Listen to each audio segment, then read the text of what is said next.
এই মুহূর্তে চোখ রাখতে হচ্ছে সাগরদিঘির দিকে, কারণ সেখানে সেতু নির্মাণের কাজে নিম্নমানের সামগ্রিক দেওয়ার অভিযোগ। ঘটনা সাগরদিঘির গোবর্ধনডাঙ্গা গ্রাম পঞ্চায়েতের অধীনস্থ মাঝিডাঙ্গা এলাকায়।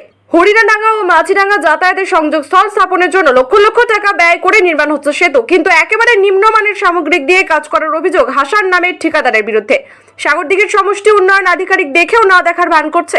তিনি যদি সঠিক থাকতেন তাহলে এই ধরনের কাজ করতে পারতেন না বলে জানান কর্মাধ্যক্ষের স্বামী অমিত সর্দার। সাগরদিঘি পঞ্চায়েত সমিতির শিশু ও নারী কল্যাণ দপ্তরের কর্মাধ্যক্ষ ফুলান সর্দারের স্বামী অমিত সর্দার আরও জানান, মুখ্যমন্ত্রীকে মানছে না এই ভিডিও। মুখ্যমন্ত্রী বলেছেন কোনো ইউনিয়ন থাকবে না, অথচ বিডিও সাহেব ইউনিয়ন নিয়েই চলতে ভালোবাসে। জানি না কত টাকা কমিশন রয়েছে, তবে আমরা চাই অবিলম্বে এই টাকার ব্যবস্থা নেওয়া দরকার। দেখুন সেই ছবি। সাগরদিঘি থেকে আরিফ হোসেনের রিপোর্ট, বাংলা নিউজ। নিম্নভাবের কাজটা দিয়ে বলবো আমি যে কাজটা অবশ্যই যেন বন্ধ করে দেওয়া হোক।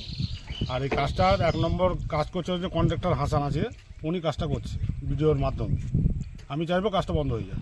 ওই যে কন্ট্রাক্টর অ্যাসোসিয়েশন যেটা সাগরদিঘিতে আছে, অবৈধ অ্যাসোসিয়েশনের যে লিডার, হ্যাঁ হ্যাঁ, হাসান বলে নাম আছে, দেখবেন উনি কাজটা করছে ভিডিওর আন্ডারে, উনি কাজটা করে। আর উনি ধরো ব্লকের একটা হেড হিসেবে আছে, কন্ট্রাক্টরের ইউনিয়নের সেক্রেটারি হিসেবে। কিন্তু ওই ইউনিয়নের রাজ্যের মুখ্যমন্ত্রী তো বলেছে কোনো ইউনিয়ন থাকবে না, তাও ইউনিয়ন আছে। হ্যাঁ, সাগরদিঘির ব্লকে ইউনিয়ন কোনোদিন ভাঙতে পারবে না কেউ।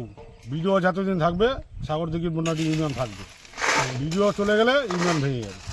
তো ইউনিয়ন থেকে ইউনিয়ন রাখার উদ্দেশ্য কি? রাজ্যের মুখ্যমন্ত্রী যেখানে বলছে ইউনিয়ন থাকবে না, ভিডিও ইউনিয়ন রাখছে। অবশ্যই আমি যে 2 বছর ধরে মনে দেখছি যে ইউনিয়ন আছে, তার আগে থেকে 10 বছর 20 বছর ধরে দেখছি ইউনিয়ন আছে। ইউনিয়ন কোনোদিন কেউ ভাঙতে পারিনি আজ পর্যন্ত। আর রাজ্যের মুখ্যমন্ত্রী যেটা বলছে ওর কথা কেউ শুনছে না। যেই আসছে ইউনিয়ন থাকবে, ইউনিয়ন থাকলে ওদের একটা কোনো ওটা লাভ আছে কি আছে জানি না, ওর ব্যাপারটা ওটা ইউনিয়ন পক্ষে যারা আছে তারা বলতে পারবে। রাজ্যের মুখ্যমন্ত্রীর কথাকে মান্যতা দিচ্ছে না। না, এই যে এত নিম্নমানের কাজ নিয়ে আপনারা সরব হচ্ছেন, কোনো সুরাহা হবে বলে মনে করছেন?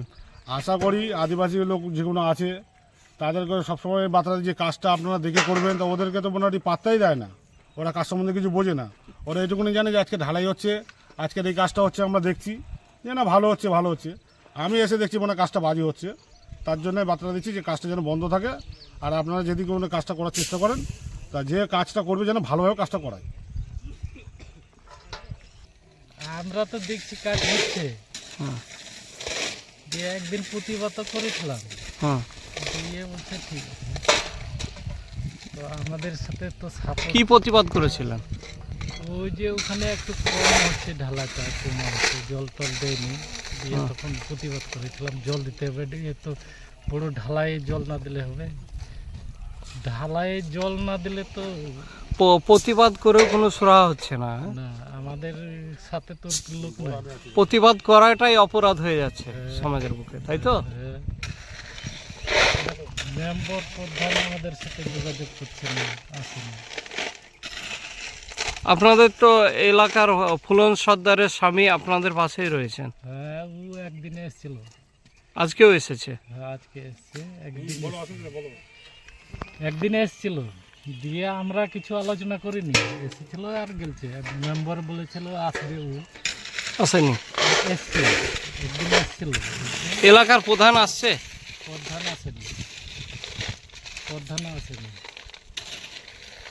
আর হরিণানগর মেম্বার আছে, ও আসেনি। ফোনে বলছে কাজ হচ্ছে, ঠিকঠাক হচ্ছে। তাহলে আমি ইয়ার কথা বলছিল, ও যাবে তাই বললো, অমিত সর্দারের কথা। হ্যাঁ ওই এসেছে। হ্যাঁ এসেছিল।